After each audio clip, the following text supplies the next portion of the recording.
एक लंबे अंतराल के पश्चात एक दिन माता पार्वती व भगवान शिव चर्चा कर रहे हैं। स्वामी, हमारे दोनों पुत्र अब बड़े हो गए हैं। पार्वती, ये तो होना ही था। हर बालक समय पाकर बड़ा होता है। उम्र का प्रभाव हर प्राणी के साथ जुड़ा हुआ है। स्वामी, हमारे दोनों पुत्र विवाह योग्य हो गए हैं। अब हमें उनके विवाह के बारे में विचार करना चाहिए।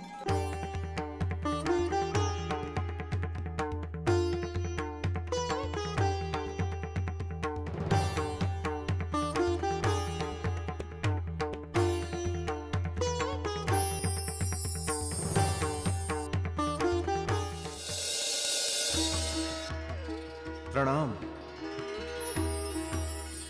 आज मैं ये क्या देख रहा हूं? सदा आत्म समाधि में लीन रहने वाले पिताश्री और कैलाश धाम की व्यवस्था में व्यस्त रहने वाली माताश्री में आज क्या चर्चा हो रही है?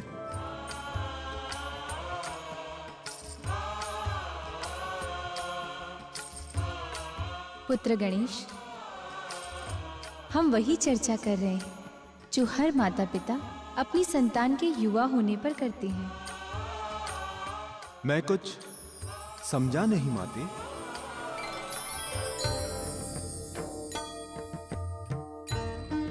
वत्स गणेश, तुम्हारी माताश्री तुम दोनों भाइयों के विवाह की चिंता कर रही हैं।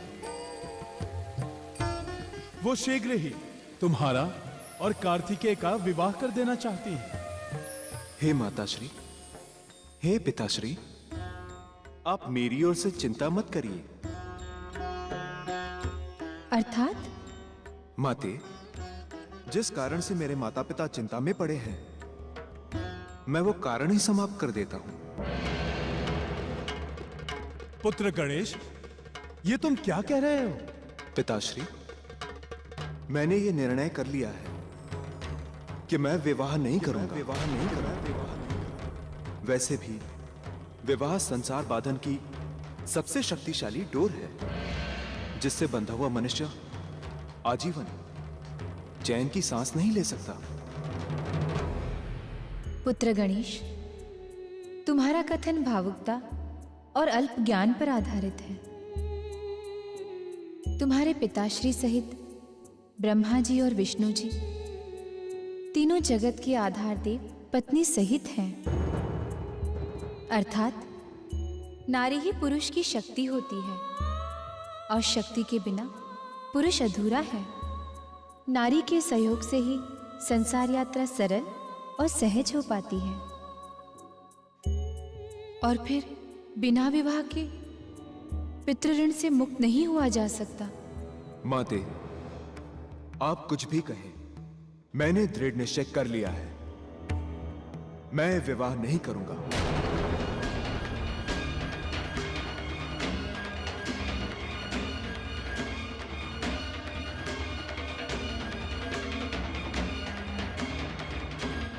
प्रणाम।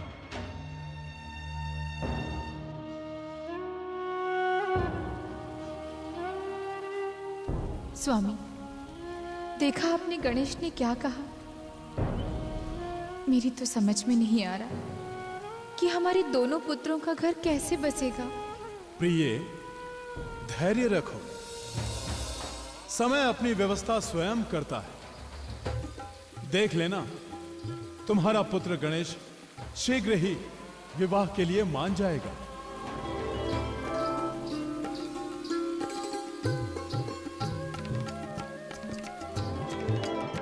ओम नमः शिवाय। ओम नमः शिवाय। ओम नमः शिवाय।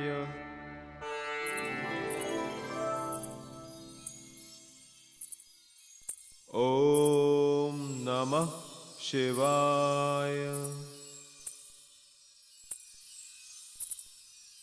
ओम नमः शिवाय। ओम नमः शिवाय। ओम नमः शिवाय। ओम नमः शिवाय। ओम नमः शिवाय। ओम नमः शिवाय। ओम नमः शिवाय। ओम नमः शिवाय। ओम नमः शिवाय। ओम नमः शिवाय। ओम नमः शिवाय।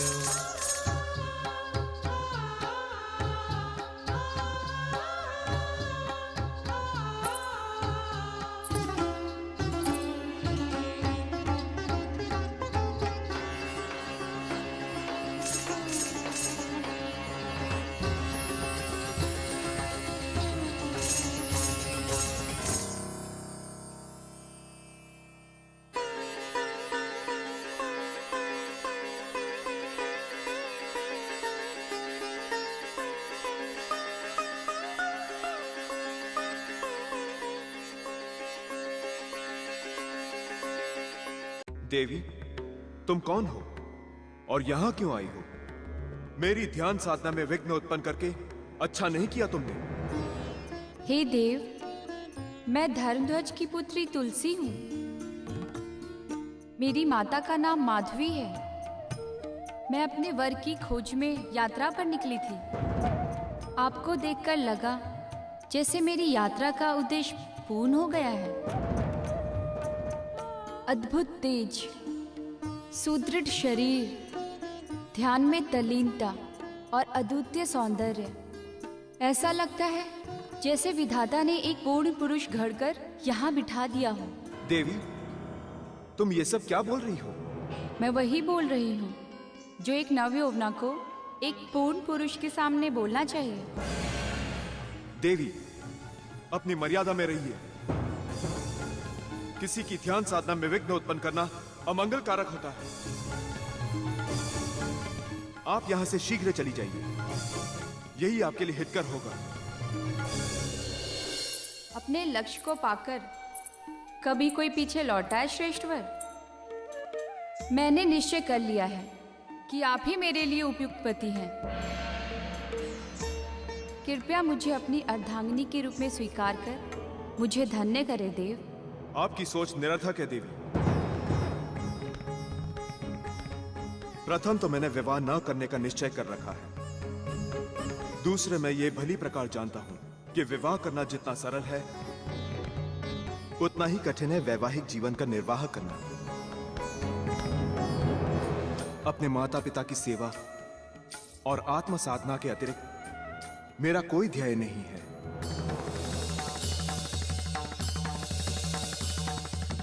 आप यहां से चली जाइए और अपने लिए कोई अन्य वर ढूंढें। कैसे पुरुष हो तुम? एक नवयौवना के प्रस्ताव को स्वीकार करने का सहज प्राकृतिक धर्म ही नहीं जानते हो? एक आतुर नारी की मनोकामना को ठुकराकर तुमने प्रकृति विरुद्ध और धर्म विरुद्ध कार्य किया है। बात अविवाहित रहने की नहीं है। तुम वैवाहिक जीवन के उत्तरदायित्व से डरकर विवाह ना करने का कायरतापूर्ण प्रलाप कर रहे हो। मेरी ये घोषणा है कि तुम्हें विवाह अवश्य करना पड़ेगा। और स्मरण रहे, मेरा यह वचन कभी मिथ्या नहीं होगा।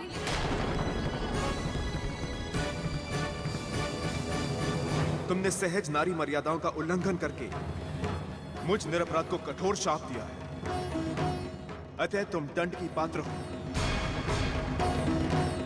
मैं तुम्हें शाप देता हूं। तुम्हें जो भी पति प्राप्त होगा वो असुर होगा।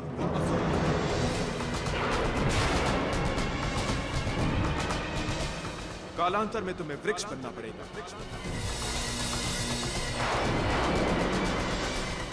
अर्थात तुम्हें वृक्ष की योनि प्राप्त होगी।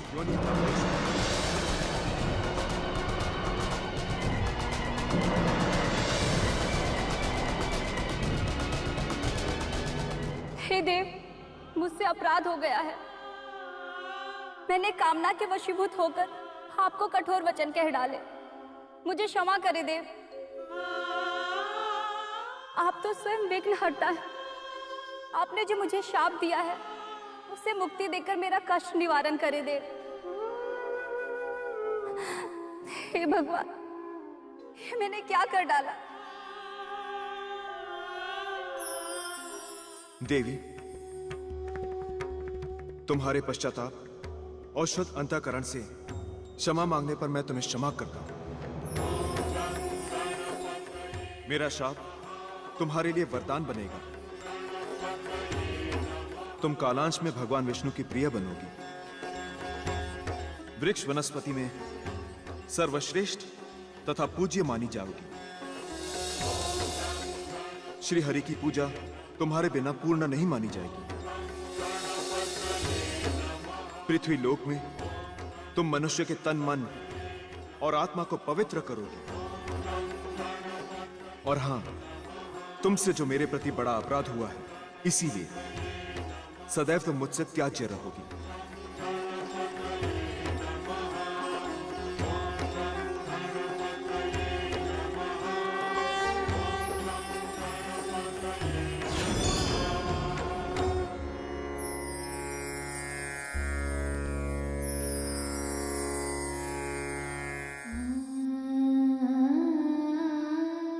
स्वामी, हमारा पुत्र गणेश एक क्षण के लिए भी हमसे अलग नहीं होता था, किंतु आज 2 दिन बीत चुके हैं और वो हमसे मिला तक नहीं। कहीं ऐसा तो नहीं कि वो विवाह की बात को लेकर हमसे रुष्ट है? पार्वती, चिंता मत करो। भावुकता अधिक समय तक व्यक्ति को प्रभावित नहीं रख सकती। विवाह की चिंता से व्यथित हुआ मन शांत होते ही पुत्र गणेश हमारे पास लौट आएगा।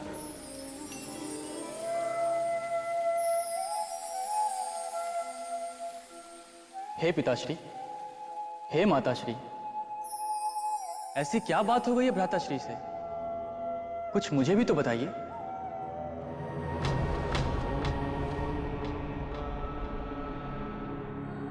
पुत्र, जब हमने गणेश से उसके विवाह के लिए चर्चा की तो उसने विवाह न करने का निर्णय सुनाकर हमें चिंतित कर दिया है। पार्वती के बहुत समझाने पर भी गणेश अपने निश्चय पर अटल रहा। संभवतः हमारे निर्णय को स्वीकार न करने से उसका मन खिन्न हुआ होगा और कुछ समय के लिए वो हमसे दूर चला गया। हे पिताश्री, हे माताश्री, आप चिंता ना करें। मैं शीघ्र ही भ्राताश्री को मनाकर आपके सम्मुख प्रस्तुत करूंगा। मुझे आशीर्वाद दीजिए। तुम्हारा कल्याण हो वत्स।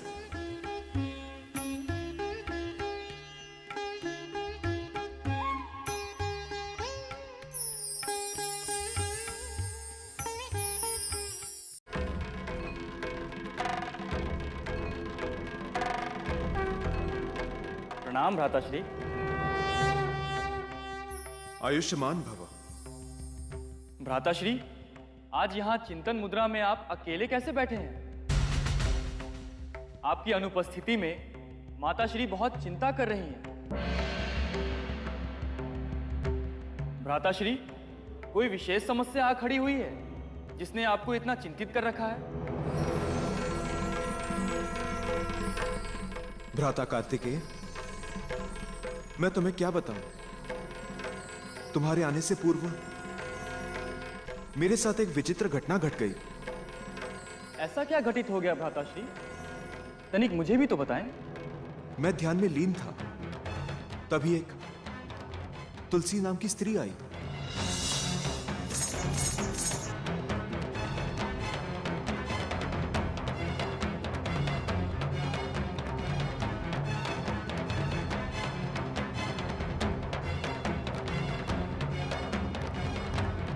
मेरी ये घोषणा है कि तुम्हें विवाह अवश्य करना पड़ेगा। और स्मरण रहे, मेरा यह वचन कभी मिथ्या नहीं होगा। भ्राताश्री, जो कुछ भी हुआ वो अच्छा नहीं हुआ। स्त्री और पुरुष के बीच प्रकृति ने अज्ञात किंतु विशिष्ट आकर्षण संबंध बना रखा है। यद्यपि कोई भी स्त्री स्वयं अपनी ओर से संबंध बनाने के लिए आगे नहीं आती, लेकिन यदि ऐसी स्थिति बन जाए तो नीति के अनुसार उस स्त्री की मनोकामना को पूर्ण करना ही पुरुष का नैतिक कर्तव्य बन जाता है। कार्तिकेय, तुम्हारा तात्पर्य यह है कि मैं तुलसी से विवाह कर लेता? भ्राताश्री, मैं विवाह के लिए नहीं कह रहा। मेरी दृष्टि में तुलसी के मन को जो आपने ठेस पहुंचाई है वो उचित नहीं है। तुम्हारा कथन उचित हो सकता है कार्तिकेय, किंतु तुलसी ने तो अपनी स्त्री मर्यादा का उल्लंघन ही कर दिया। जिस प्रकार यह दृश्य प्रकृति अपने मौन और मर्यादा में रहती है, उसी प्रकार यह आवश्यक है कि नारी अपने स्त्री सुलभ शील संकोच की रक्षा करें। इसी में उसका हित सुरक्षित है। शील की मर्यादा में रहना ही नारी का रक्षा कवच है, और जो नारी इसका उल्लंघन करती है वो नारी दुर्घटना में जकड़ जाती है। भ्राताश्री, अब हमें इस विषय पर अधिक तर्क वितर्क न करते हुए स्थिति का विचार करना चाहिए। आपसे मेरी प्रार्थना है कि जो कुछ हुआ उसे विधि का विधान मानकर भूल जाइए और शीघ्र ही मेरे साथ माताश्री और पिताश्री के पास चलिए।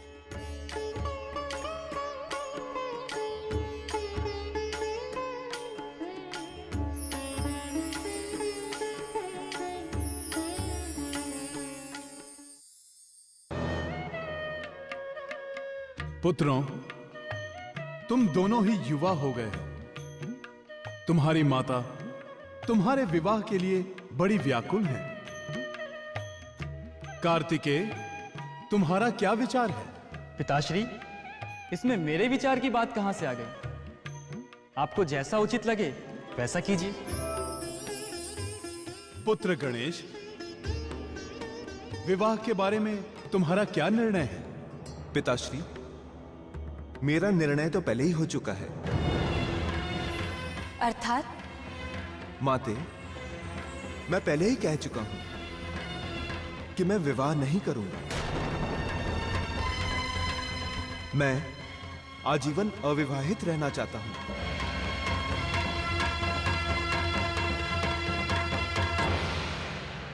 पुत्र, ऐसा कैसे हो सकता है? हर माता पिता अपनी संतान का घर बसा हुआ देखना चाहते हैं।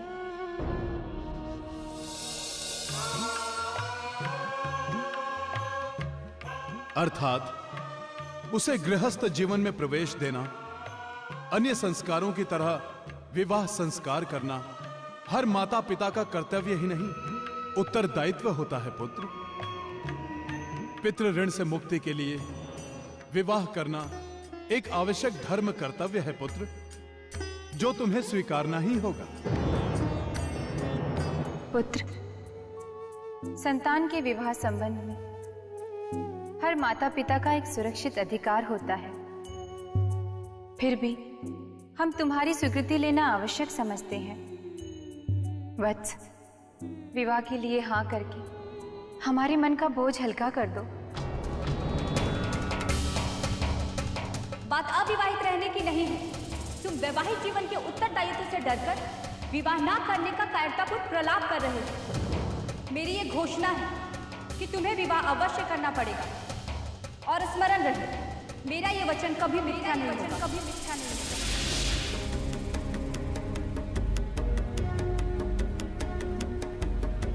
पुत्र, तुमने हमारे कथन का उत्तर नहीं दिया। पिताश्री, माताश्री, यद्यपि मेरा निर्णय अविवाहित रहने का है, किंतु आपकी भावना का अनादर मैं नहीं कर सकता। शास्त्रकारों का मत है कि माता पिता से बड़ा हितैषी संसार में और कोई नहीं है। आपके आदेश के समक्ष मेरा निर्णय कोई मूल्य नहीं रखता। जैसा आप उपयुक्त समझें वैसा करें। पुत्रों, तुम दोनों ने हमारी इच्छा का सम्मान करते हुए विवाह के लिए सहमति दी, इससे हम अति प्रसन्न हैं। हम दोनों शीघ्र ही तुम्हारे लिए सुंदर, सुशील और कुलीन वधुओं की खोज करेंगे।